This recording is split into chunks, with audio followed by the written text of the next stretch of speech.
अस्सलाम वालेकुम dear student. आज बच्चों हमारा टॉपिक थोड़ा डिफरेंट सा है और इसमें हम ऑर्गेनिक मॉलिक्यूल्स को किस तरीके से रिप्रेजेंट करते हैं और ये हमारे पास ऑर्गेनिक केमिस्ट्री की बेसिक्स बनाते हैं। यानी इसके अंदर आप आज के लेक्चर में molecular formula, empirical formula, structural formula, displayed, condensed and skeletal formula के बारे में डिटेल में डिस्कस करेंगे। और इसके साथ साथ हम इन तमाम कंसेप्ट्स को एग्जाम्पल्स के थ्रू और एट द एंड हम एक क्विज के थ्रू इसको सॉर्ट आउट करेंगे। तो आइए आज का लेक्चर हम स्टार्ट करते हैं।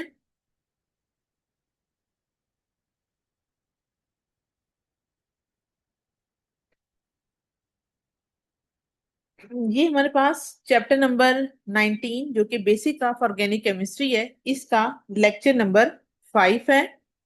इसमें सबसे पहले हम देखेंगे मॉलिक्यूलर फार्मूला को कि मॉलिक्यूलर फार्मूला की डेफिनेशन क्या होती है। ये वो फार्मूला होता है बच्चों जो कि बेसिकली रिप्रेजेंट करता है actual number of atom of each element present in a molecule of a compound is called molecular formula. यानी अगर आपके पास एक कंपाउंड है ब्यूटेन, इसका मॉलिक्यूलर फार्मूला C4H10 है। यानी ये एक्चुअल नंबर ऑफ एटम है जिसमें कार्बन के 4 एटम और हाइड्रोजन के 10 एटम्स मिलके इस कंपाउंड जो कि ब्यूटेन है इसका एक्चुअल फार्मूला बनाते हैं। And this formula is known as the molecular formula of butane. In the same way acetic acid जिसका सेकंड नेम एथानोइक एसिड है, इसके इसको भी अगर आप इस तरह से मॉलिक्यूलर फॉर्म में लिखें तो इसका फार्मूला C2H4O2 बनेगा। And same case for ethanol, the formula of ethanol is C2H6O। अब इसके बाद मॉलिक्यूलर फार्मूला से रिलेटेड हमारे पास कुछ लिमिटेशंस आती हैं जिसमें हम ये बताते हैं कि जो एटम्स हैं, यानी आप मॉलिक्यूलर फार्मूला को देख के ये नहीं बता सकते कि एटम किस सीक्वेंस में जुड़े हुए हैं। जैसे अभी आपने यहाँ नोट किया, इसमें आपको नहीं पता चल रहा कि कार्बन का बॉन्ड हाइड्रोजन से है या अगर यहाँ ऑक्सीजन शामिल है तो ऑक्सीजन की डायरेक्ट कनेक्शन कैसी है। यानी आप फार्मूला को देखते हुए उनके एटम्स के दरमियान में कनेक्शन या उनके सीक्वेंस के बारे में आप उस पर रोशनी नहीं डाल सकते। यानी एक मॉलिक्यूलर फार्मूला इन चीज के बारे में हमें नहीं बताता है। इसी तरह अगर आपके पास कोई फंक्शनल ग्रुप ऑर्गेनिक कंपाउंड में मौजूद है तो उसकी पोजीशन क्या है, वो किस जगह पर लगा हुआ है, उसकी नेचर क्या है, इसके बारे में भी मॉलिक्यूलर फार्मूला कोई इंफॉर्मेशन प्रोवाइड नहीं करता है। सो हम एट द एंड ये कह सकते हैं कि जो डिफरेंट कंपाउंड्स होते हैं they can have the same molecular formula but different structures and properties. इस बात को अंडरस्टैंड करने के लिए आपके पास दो तरह के कंपाउंड्स आपको शो हो रहे हैं, जिनमें एक एथेनॉल है जिसका मॉलिक्यूलर फार्मूला बच्चों C2H6O है। And the same case for methoxy methane, इसका बच्चों second name di methyl ether होता है। इन दोनों को अगर आप देखें तो आपको बज़ाहिर देखने में लगता है कि दोनों कंपाउंड का मॉलिक्यूलर फार्मूला सेम है, तो इनका स्ट्रक्चरल फार्मूला भी सेम होना चाहिए। लेकिन अभी हमने जैसे कहा कि ये मॉलिक्यूलर फार्मूला हमारे पास एटम के सीक्वेंस के बारे में हमें कोई इंफॉर्मेशन प्रोवाइड नहीं करता। जब आप इनको स्ट्रक्चरली रिप्रेजेंट करते हैं तो आपको पता चलता है कि ऑक्सीजन का एक बॉन्ड कार्बन से होता है और दूसरा यहाँ पे हाइड्रोजन से होता है for the case of ethanol molecule. But in case of dimethyl ether this oxygen is sandwich between two carbon atom. So, by looking the simple molecular formula of ethanol and methoxymethane, we cannot decide the position of atoms or the sequence of atom in any organic compound. So, ये दोनों compound हमारे पास different हैं क्योंकि इन दोनों के atoms जो हैं वो डिफरेंटली अरेंज हुए हुए हैं। अब बच्चों हमारे पास नेक्स्ट कैटेगरी आती है मॉलिक्यूलर फार्मूला के बाद इंपीरिकल फार्मूला। ये सारी चीजें आपने प्रीवियस क्लासेस में पढ़ी हुई हैं, जिसमें आप ये पढ़ते थे कि जो इंपीरिकल फार्मूला है वो हमारे पास एटम्स के दरमियान में सिंपलेस्ट होल रेशियो को रिप्रेजेंट करता है। सिंपलेस्ट होल रेशियो कैसे होती है कि अगर जैसा कि ये फार्मूला है ब्यूटेन, ये एक ऐसे डिजिट पे डिवाइड हो सकता है, यानी 4 और 10 को अगर आप कट करें तो ये 2 के टेबल पर डिवाइड हो जाएंगे और डिवाइड होने के बाद इसका इंपीरिकल फार्मूला बनेगा C2H5। सो हम ये कह सकते हैं कि ये फार्मूला की वो टाइप है जो कि डिफरेंट नंबर ऑफ एटम में उनकी सादा तरीन निस्बत को शो करता है। यानी एटम्स के दरमियान में कम से कम एटम्स कितने हो सकते हैं आफ्टर दियर डिवीजन, तो उनको हम कहेंगे कि ये हमारा इंपिरिकल फार्मूला है। इन the same way for ethanoic acid, इसका भी इंपिरिकल फार्मूला आफ्टर डिवीजन ये कन्वर्ट हो जाएगा CH2O में। इसके बाद हम स्ट्रक्चरल फार्मूला पे रोशनी डालेंगे कि स्ट्रक्चरल फार्मूला ना सिर्फ each kind of carbon atom के बारे में बताता है किसी भी मॉलिक्यूल में, लेकिन इसके साथ साथ ये हमारे पास एटम की तरतीब यानी उनका सीक्वेंस क्या है, वो बॉन्डिंग बनाते वक्त किस पोजीशन पर अटैच है, इसके बारे में बताता है। स्ट्रक्चर फार्मूला को बच्चों हम आगे से डिफरेंट 3 तरह की टाइप्स में डिवाइड करते हैं, जिनमें सबसे पहला आता है हमारे पास that is known as the displayed formula और it is also known as the graphical formula.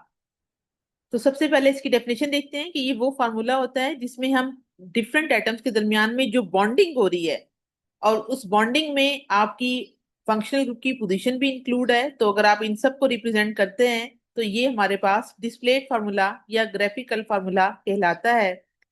जैसा कि हमने मैनी टाइम्स की बात की कि जब भी आप कार्बन की बात करें बच्चों, तो कार्बन हमारे पास टोटल 4 बॉन्ड बनाता है। तो आप नोट कर सकते हैं हर एक केस में कार्बन के 4 बॉन्ड बने हुए हैं।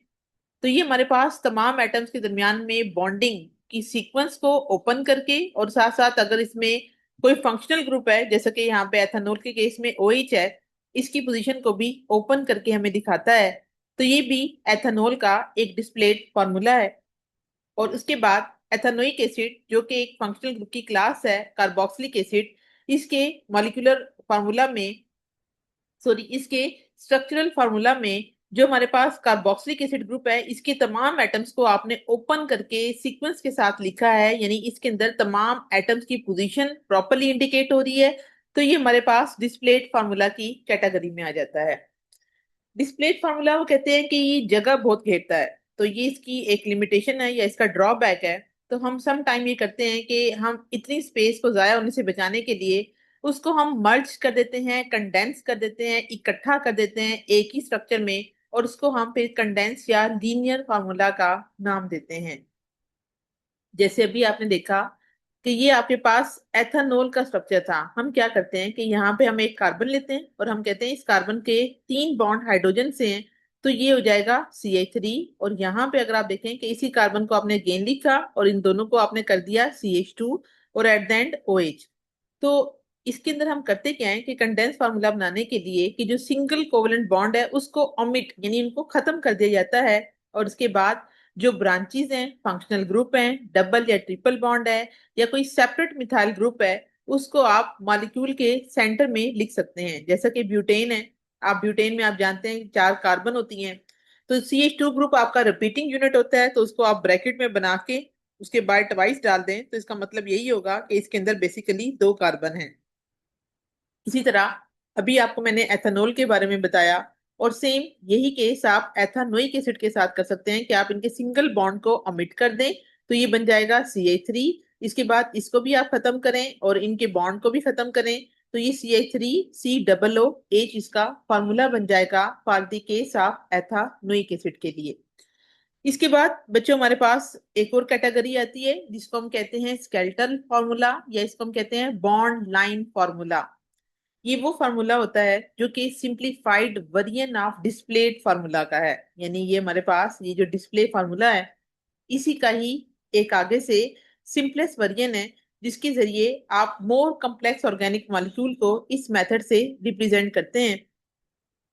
इसको अंडरस्टैंड करने से पहले आपके सामने मैं एक स्केलेटल फार्मूला लिखती हूँ कि ये बच्चों आपके पास ब्यूटेन का स्ट्रक्चर है, ठीक है। ब्यूटेन में आपने पढ़ा कि टोटल 4 कार्बन है और ये इसकी कंडेंस फॉर्म है। अब हम इसकी कंडेंस फॉर्म से इसका स्केलेटल फार्मूला लिखना चाहते हैं, तो इसमें हम क्या करते हैं, हम इसको सिंपल लाइंस के साथ इंडिकेट करते हैं। आपके पास जितने कार्बन के एटम हैं, तो ये एक एटम एक पोजीशन कार्बन की होगी, ये दूसरी सेकंड कार्बन की होगी, ये थर्ड कार्बन की होगी और ये 4 कार्बन की होगी। इस तरह से ये जो आप बॉन्ड लाइन फार्मूला बना के ड्रॉ करते हैं, ये आपके पास स्केलेटल फार्मूला कहलाता है। अब इसमें से हाइड्रोजन अंडरस्टूड होता है कि कार्बन ने टोटल 4 बॉन्ड बनाते हैं, और अगर यहाँ पे डबल बॉन्ड मौजूद नहीं है तो इसका मतलब है यहाँ पे 2 बॉन्ड हाइड्रोजन के होंगे और टर्मिनल पर 3 3 हाइड्रोजन के एटम अटैच होंगे। तो ये हमारे पास स्केलेटल फार्मूला की एक टाइप है। इसी तरह अगर आप एथेनॉल की जानिब देखें तो कार्बन के लिए तो आपने सिंपल लाइन ड्रॉ कर देनी है, लेकिन अगर फंक्शनल ग्रुप आ जाएगा OH तो उसको आपने प्रॉपरली इंडिकेट करना है। इसी तरह मिथॉक्सी मीथेन है, ये टर्मिनल पर एक कार्बन है, इस टर्मिनल पर एक कार्बन है, और जो ऑक्सीजन है उसको आपने सेंटर में लिख दिया है। तो नॉर्मली बच्चों हम इसको जिग जैग बना के लिखते हैं। तो ये हमारे पास कार्बन का एक तरह से पैटर्न निकलता है। इसी तरह अब आप इस कार्बन को देखें, एथेनोइक एसिड में ये टर्मिनल पोजीशन पे ये एक कार्बन है, इसके बाद ये कार्बन आपकी यहाँ पर अटैच है। अब क्योंकि जो कार्बन ये लाइन सिर्फ कार्बन के लिए है, लेकिन अगर आपके पास अदर देन कार्बन एटम आए like in case of oxygen तो उसको आपने डबल बॉन्ड बना के एज इट इज ड्रॉ करना है। और इसी तरह आपने OH को भी यहाँ पे लिख देना है। अब पहले हम उसकी जो लिमिटेशन यहाँ पे कुछ फीचर्स थे कि ये आपने लिखना कैसे है, कि जब भी आप स्केलेटल फार्मूला की बात करें तो इसमें तमाम कार्बन आइटम के सिंबल्स और हाइड्रोजन आइटम के सिंबल्स ये अंडरस्टूड होते हैं, तो इनको आप नहीं लिखते, यानी इनको आप इसमें से रिमूव कर देते हैं, यानी कार्बन और हाइड्रोजन को इंडिकेट करने की जरूरत नहीं होती। इसी तरह अगर कार्बन आइटम के दरम्यान में कोई बॉन्ड है और अगर वो सिंगल बॉन्ड है तो वो उसकी एंडिंग एक स्पेसिफिक एंगल पे होगी, जैसे कि यहाँ देखें, एक कार्बन आइटम दूसरे कार्बन आइटम के साथ एक स्पेसिफिक पॉइंट पर एक स्पेसिफिक एंगल पर अटैच होंगे in the form of zigzag manner. तो ये इस तरह से इंडिकेट किए जाएंगे। हर कार्बन के बारे में ये फर्ज किया जाता है कि वो enough carbon to hydrogen bond बनाता है, और हर कार्बन के टोटल 4 बॉन्ड बनना जरूरी होते हैं। लेकिन अगर आपके पास स्ट्रक्चर में कोई डबल या ट्रिपल बॉन्ड मौजूद हो और फंक्शनल ग्रुप भी मौजूद हो तो उसको आपने खास कर रिप्रेजेंट करना है। अगर फर्ज करें इन दो कार्बन में डबल बॉन्ड होता तो यहाँ पे हम एक लाइन और ड्रा करते। क्योंकि ये सिंगल बॉन्ड है इसलिए हमें मजीद लाइन ड्रा करने की जरूरत नहीं है, लेकिन फंक्शनल ग्रुप के लिए आपने फंक्शनल ग्रुप को हाईलाइट जरूर करना है। अब इसके बाद बच्चों आपके पास एक छोटे से चंद क्वेश्चंस हैं कि आपने इनके डिस्प्लेड और स्केलेटल फार्मूला इन कंपाउंड्स के लिखने हैं। मेरे पास जगह कम थी इसलिए मैंने इसको कंडेंस फॉर्म में लिख दिया है। आपने इन तमाम एटम्स को खोल के लिखना है, यानी एक कार्बन के साथ 3 हाइड्रोजन ऊपर नीचे करके लिखेंगी, इसी तरह इसको तमाम पैटर्न के साथ लिखेंगी। तो ये आपके पास डिस्प्लेड या इसका एक्सपेंडेड फॉर्म कहलाएगी। लेकिन आपने स्केलेटल के अंदर आप नोट कीजिएगा कि 7 कार्बन है, तो आप पहले जिग जैग मैनर में 7 कार्बन बना लें। फिर इसके बाद देखें यहाँ 2 कार्बन है तो आपने ये 2 ब्रांचेस बना ली, इसी तरह ये 2 थे आपने 2 बना ली। तो ये आपके पास 3,5 डाई इथाइल हेप्टेन का स्केलेटल और उसकी डिस्प्लेड फॉर्म का फॉर्मूला है। सेम आपने ये प्रैक्टिस करनी है इस सेकंड और थर्ड के लिए। इसके अंदर आप ब्रोमीन को देख लें कि जो आपके पास सिंपल फॉर्म है उसको आपने एज इट इज लिख देना है, यानी आपने 6 कार्बन है तो आप जिग जैग फॉर्म में पहले 6 कार्बन बनाएंगी, फिर इसके बाद ब्रोमीन को अटैच कर दें। अब इससे कोई फर्क नहीं पड़ता आप ब्रोमीन को नीचे बनाएं ऊपर बनाएं, इसका कोई प्रॉब्लम नहीं है, ठीक है। इसी तरह क्लोरीन को आपने उन पोजीशन पे ड्रा किया तो ये आपके पास की स्केलेटल फॉर्म हो गई। इसके बाद आपके पास 2 मिथाइल ब्यूटानल है। अभी आपने पढ़ा हुआ है कि ये एल्डिहाइड का फंक्शनल ग्रुप है, तो आप इसकी नंबरिंग यहां से करते हैं तो ये 1 पोजीशन होती है, ये 2, 3 एंड 4, और 2 पोजीशन पे आपका सब्स्टिट्यूएंट मिथाइल ग्रुप अटैच है। तो जब आपने इसका स्ट्रक्चर ड्रॉ करना है तो आपने पहले किस तरह से करना है कि आपने टोटल 4 कार्बन 1, 2, 3, 4 बना दी, ये आपका सब्स्टिट्यूएंट था। और चूंकि ऑक्सीजन अदर देन एटम है तो ये इसको आपने, ये पूरा एक फंक्शनल ग्रुप है, तो फंक्शनल ग्रुप के तमाम एटम्स को आपने इंडिकेट करना है, ठीक है।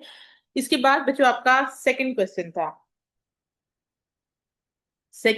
था कि आपने डिस्प्ले और कंडेंस स्ट्रक्चर में एथेनॉल और मिथॉक्सी मीथेन का स्ट्रक्चर ड्रॉ करना है। इसको आपने भी डिस्कस भी किया, और साथ ही आपने बताना है कि क्या ये दोनों एक दूसरे के आइसोमर्स हैं। तो आइसोमर्स आपने पढ़ा है कि आइसोमर्स वो कंपाउंड होते हैं जिनका मॉलिक्यूलर फार्मूला तो सेम होता है लेकिन स्ट्रक्चरल फार्मूला डिफरेंट होता है। तो बिल्कुल जी, ये दोनों एक दूसरे के आइसोमर्स कहलाते हैं क्योंकि इनका मॉलिक्यूलर फार्मूला सेम है, इनके डिफरेंट स्ट्रक्चर्स हैं तो इनकी प्रॉपर्टीज भी डिफरेंट होंगी।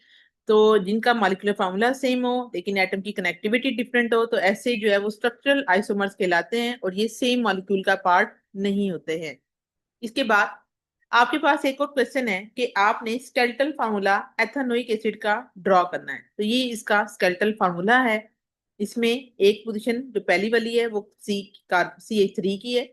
इसके बाद ये सेकंड पोजीशन जो कार्बन की है, और दोनों ऑक्सीजन और ये OH ग्रुप आपने प्रॉपरली इंडिकेट कर देना है। उम्मीद है बच्चों आपका आज का लेक्चर समझ आया होगा। ये कंपैरेटिवली आसान भी है और इंटरेस्टिंग भी है, तो उम्मीद है आपको इस हवाले से किसी भी किस्म की कोई प्रॉब्लम नहीं होगी। फिर भी अगर आप कोई क्वेश्चन पूछना चाहें तो आप कमेंट सेक्शन में पूछ सकते हैं। Okay student, take care and Allah Hafiz.